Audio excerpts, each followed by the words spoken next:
Good day everyone, and especially to our instructor of this course, Miss Marie M. Labor. Good day ma'am.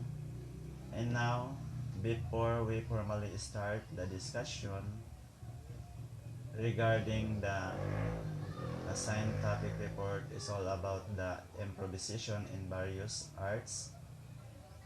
And this is the continuation report of from Marisi Lusada. So, we're gonna skip at number 4, subtopic report. Is all about the eye movement. So, the eye movement, this is another form of body language which signifies many meanings to many people. Here are the different eye movements and their interpretation. So, in the eye movements, so maraming interpretations. May nangangahulugang masaya or nagagalit. Yun, ay maraming nais ipahiwatig ng ating eye movements. So, like for example, we have the given example here on your screen. So, letter A is all about looking straight ahead. So, looking straight ahead is looking straight at a person's eye is a good sign. It mean you are interested to what the person is saying. So, yung looking straight at a person's ay isa daw yon na good sign into other people or to your respective person. Kung sino yung nakaharap mo ay may isang pahiwatig na ito is a good sign. And then nagpahiwatig din na you are interested to what the person is saying. So, kung anong sinasalita niya, kung tumingin ka ng straight na pagkatingin sa isang tao na nagsasalita, ay yun po ay nagbabase na ikaw ay interesado sa kanyang mga pinagsasalita. Like for example, in the yung may mag-i-speech, di ba talagang meron tayong interested kung tayo ay tumingin sa kanya ng walang ending, sabi pa. So, kung tayo ay tumingin sa kanya ng walang hanggan, ayan po napahiwatig na interesado ka po sa kanyang pinagsasabi or kanyang mga speech or mensahe. And then continuous looking at the person's prolonged staring without sense of looking away implies disinterest or lying. So yung looking at the person sa prolonged staring without signs of looking is away implies is disinterest or lying daw siya. And then exception to this is a gaze of two persons deeply in love to each other. So exception to this ito may titig daw yung dalawang opposite na gender or two persons is deeply in love to each other. So may naganap na pagmamahalan. And then next slide, letter B, looking up and to the left. So ito po yung eye movement na looking up and to the left. So looking up means that a person is thinking. Looking to the left as well means that the person is processing an information and relating it to the past experience. So ang ibig sabihin ng looking up ay ang isang tao ay may, kung nagtitingin siya sa pa-looking up, so nagpahiwatig na yung isa ka tao ay may iniisip siya. Hindi natin alam kung yung kanya mga past experience.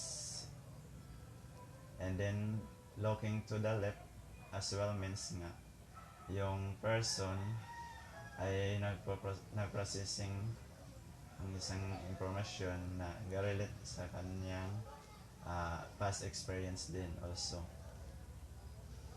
And then letter C is looking to the left. This gestures is associated with trying to remember a sound. It's as if he is looking at someone's ear. It may also mean looking at the door or exit to get away from the person. So, yung gesture niya is associated with trying to remember a sound sa kanya mga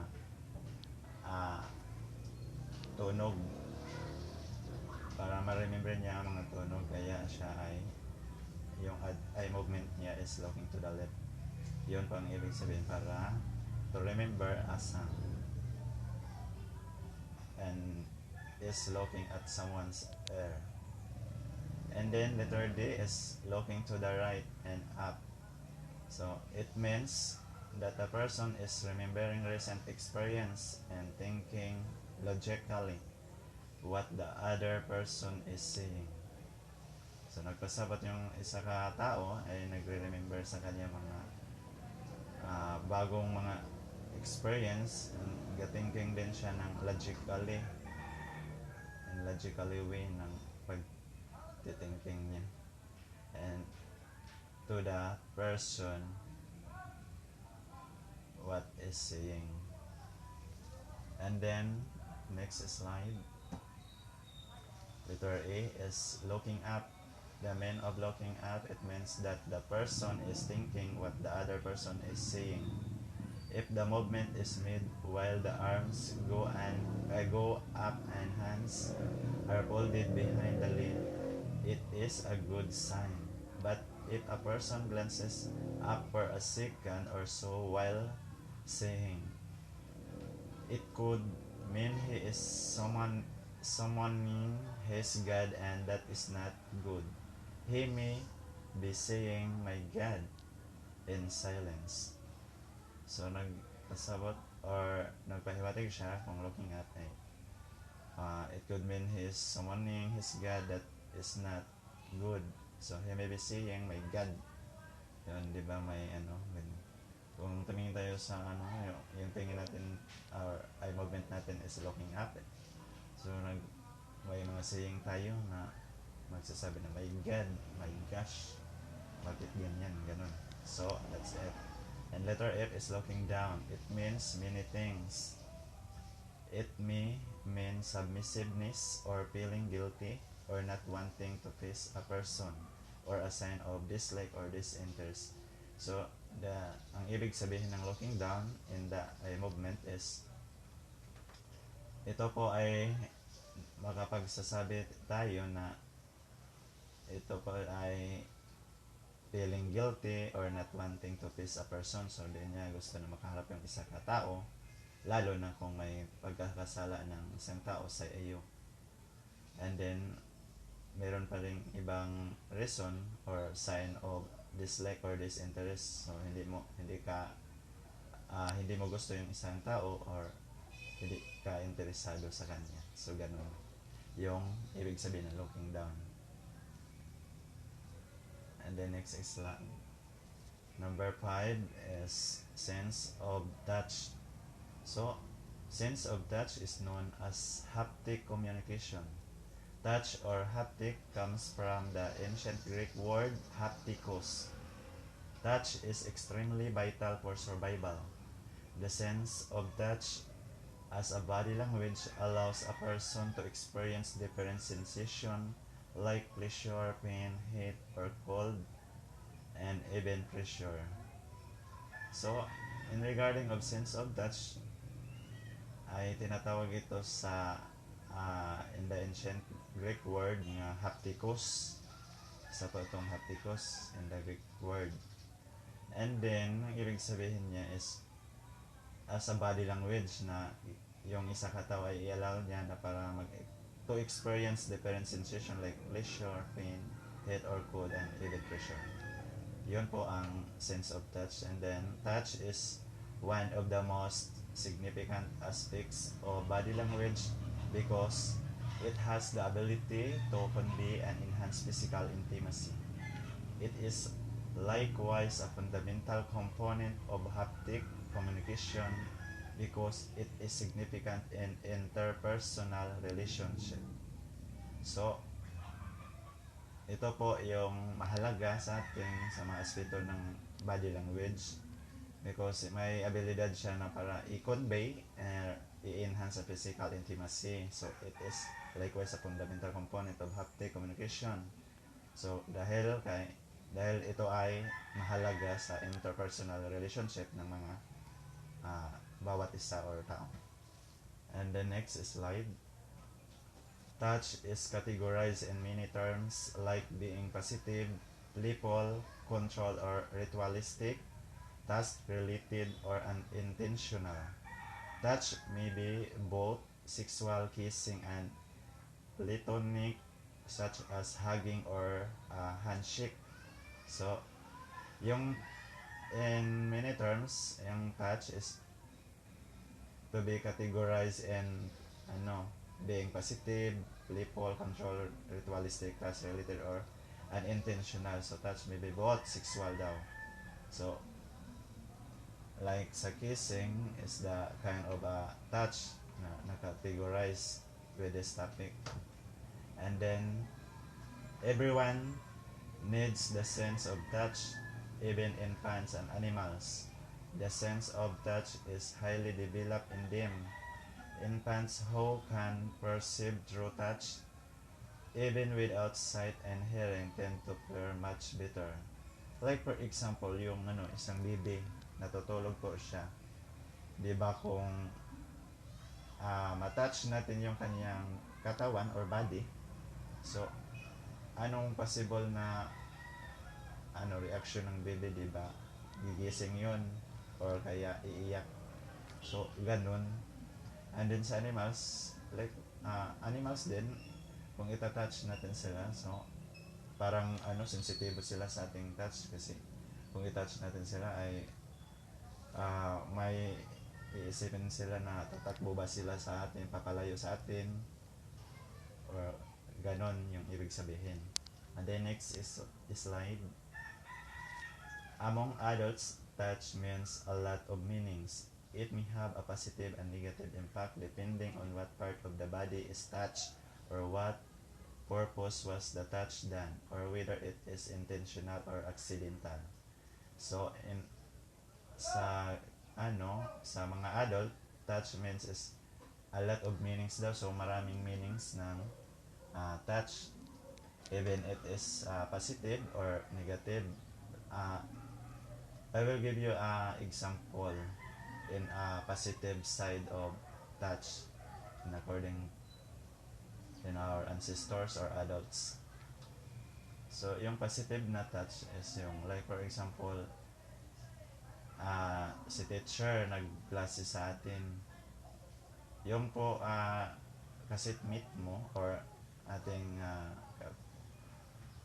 kaklase na magkatabi lang tayo ng upuan, kung hindi siya kung hindi siya nakinig, di ba, tinuro yon ni teacher na example, Juan, sagutin mo ito. So yun po ay ibig sabihin na hindi po siya nakarinig si Juan. So anong sa bilang seatmate, anong gagawin mo, di ba? Yung sabi natin na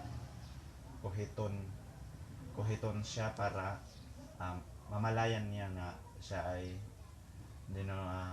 tinutukoy ng ating guro na siya ang sasagot sa katanungan. So yun po ang example ng positive. Hindi po yun masasabi natin na negative dahil yung pag-touch mo sa kanyang katawan ay hindi po para sa negative impact. Para po yun sa positive na siya po ay makapagkasagot na katanungan ng isang guro. And then sa negative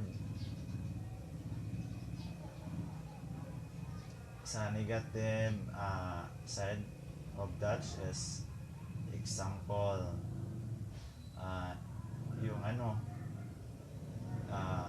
yung sinasabi natin mga biro lang natin na wala siyang malay, nakatalikod siya, then tinouch mo yung kanyang ulo or sa iba't ibang bahagi ng ating katawan, yun po ay hindi po yun mabuti. So meron din sa about 6 is that negative impact of touch.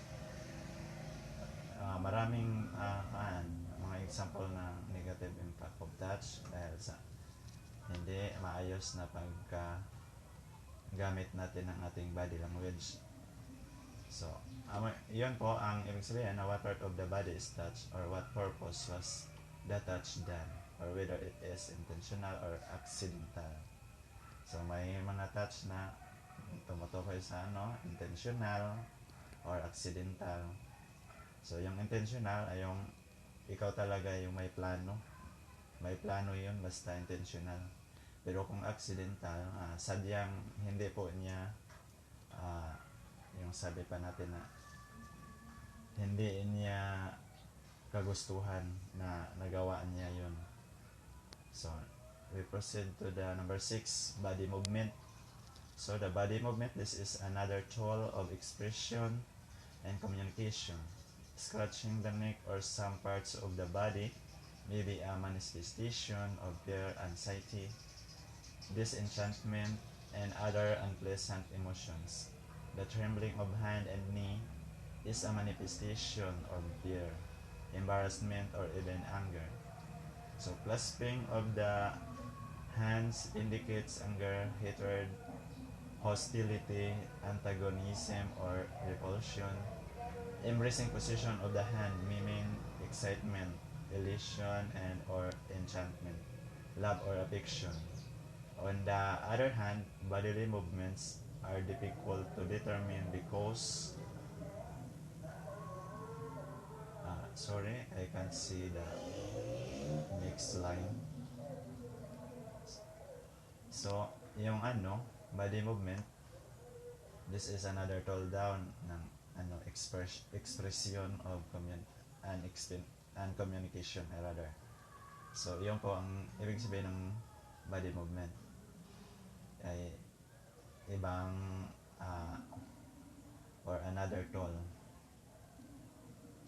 And then ito po ay nag-scratching the neck or some parts of the body, maybe a manifestation of fear, anxiety, disenchantment. Yun po. And then next slide. We have the first is about choreography. It is another form of improvisation tool to express an emotion or to communicate by a sequence of movements. Every sequence of movements has corresponding significance and meaning. In choreography,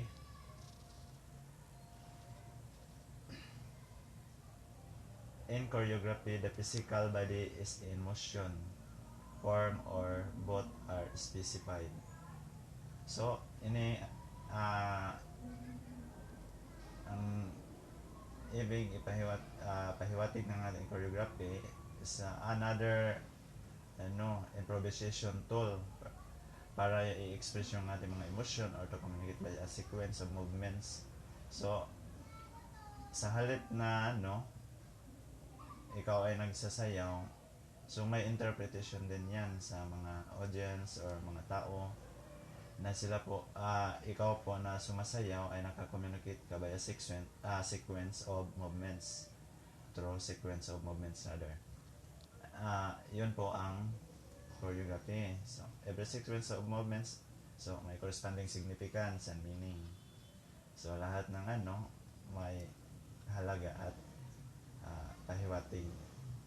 So, in choreography, the physical body is in motion form or both are specified. So, choreography is used in music, especially vocal solo, vocal duet, and chorus. It is also used in theater arts, cheerleading, chair dancing, cinematography, gymnastics, fashion shows, ice skating, marching band, show choir, synchronized swimming, video game, production, and animated art. So, in performing arts, choreography is used in any form of movement, such as in dance, whether traditional or modern dances. So, iyon po yung mga the other way na it is a significant to our body movements rather. And then in according the contact body improvisation, so this is a form of improvised dancing which started internationally in 1972, where disco dancing is still very popular. So yung pagsikat ng disco natin is in the year of 1972. So yun po yung contact body improvisation. So internationally yan nagsisimula in year of 1972. Yun po ang disco dancing. Yun po sabi natin na yauso yaan sian na tuig o nadala nato sa karon nga generation. And then contact body improvisation is the use of the fundamentals of sharing weight, touch, and finding a point of contact between the bodies of the dancers. And specifically, this can be done by falling off balance, counterbalance, finding the shelves of the body, learning the mechanics of the body in order to handle someone else's weight, or be lifted using breathing techniques. So yun, this can be done by falling off balance or counterbalance, finding the shelves, and what's on. So yun po ang form of improvised dancing in the contact body improvisation. So talaga sa generation natin ngayon ay talagang may improvisation na sa ating mga kilos, dahil may iba't iba ng mga uri or klase ng ating mga sinasabi nating body movements na mga fresh na develop, mga presko pa na develop sa ating mga developers. And the next slide is about sound improvisation, also known as musical improvisation or musical extemporization. This kind of improvisation refers to the spontaneous composition or pre-performance of a musical passage, usually in a manner conforming to certain stylistic norms but unfettered by the prescriptive features of a specific musical text. So ito ay tinatawag ng musical improvisation or musical extemporaneous. So ito po ay tumutukoy sa ating mga spontaneous composition or pre-performance of a musical passage. And then Encyclopedia Britannica is another meaning of sound or musical improvisation is to play or sing music extemporaneously by inventing variations on a melody or creating new melodies, rhythms, and harmonies, but still based on chord change in classical music. So this is the kind of sound improvisation that in our in this generation is very known, na may mga pagbabago ng ating mga dahil sa mga makabagong teknolohiya, tayo po ay may mga mga sabi pa modern generation na na-develop natin. And then in other words, sound improvisation is a creative ability to perform spontaneously without planning and preparation, using musical composition and sometimes with instrumental technique to convey or express an emotion or information. So yun po yung without planning down and preparation, using musical composition and sometimes with instrumental technique ay makakonvey or express an emotion or information. So inventing variation on a melody or creative new melodies, rhythms, and harmonies may be done immediately in the moment. So yan po. The next slide is all about theatric improvisation. This is a creative perform on stage being done by several cast of actors and actresses, spontaneously acting and at times including audience suggestions, contributing to the performance content and directions. In other words, the participants themselves formulate the dialogue, setting and plot without sufficient formal rehearsal.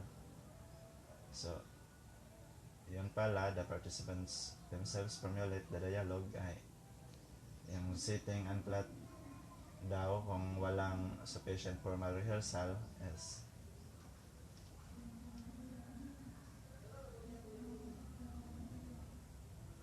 and then to be able to improvise theater performance, the performance must possess the skills of listening and maintain awareness of what other performers are doing, since this is performed outside the script or without a script. So that's a theatric improvisation. And then it requires for all the performers to have a sense of spontaneity, instinct, instinctive on the performance of others even without a script, or such action is not contained in the script. So, hindi siya contained sa script. And then improvisation theater is often performed in comedy, play on stage, film, television programs. It is also used in classrooms as an educational tool or in business to develop communication skills, creative problem solving, and supportive teamwork, and in symbol play, and even in drama or stage play competitions. So, yung improvisation theater is often performed in comedy play on stage, film, television programs. So, din po i-perform yung improvisation theater through comedy play on stage, so, like film, television programs. And then, pwede ito, ginagamit din ito for educational purposes or educational tool. And then, in other is business to develop communication. Ginagamit din ito sa ating mga para magkaroon na income. And then, support din ito ng communication. Develop communication skills, creative problem solving, and supportive teamwork.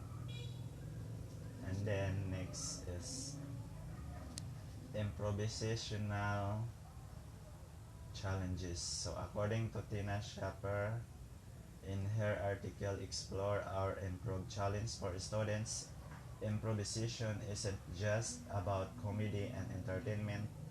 It's a tool that can help students learn how to communicate and collaborate more effectively, think quickly and creatively, and can boost their confidence. So, yung improvisation daw ay hindi po patungkol sa comedy lang at entertainment, but ito po ay isang tool na pwedeng makatulong sa mga estudyante na kung paano makipag-communicate and makipagtulungan more effectively or collaborate. So think quickly and creatively daw para. And then, ito po ay pwede rin maka-boost sa kanilang confidence. And then, also, according to our body language, so I can explain the differentiate of body language and sign language. So, the body language is not sign language and vice versa. So, sign languages are for languages that is they have their own complex grammar system, but such cannot be spoken or uttered by the deaf persons due to their inability to hear phonetic sounds. So we have many importance of body languages or body language. So the first, the importance of it is all about that it helps to establish harmonious relations between people. and then it helps to regulate personal interaction, and also it makes communication faster. And then second tolerance is also about it adds meaning to verbal communications, and it serves as an outlet of emotional tension. So that's the importance of our body language. So that's all for today. Thank you and God bless us all.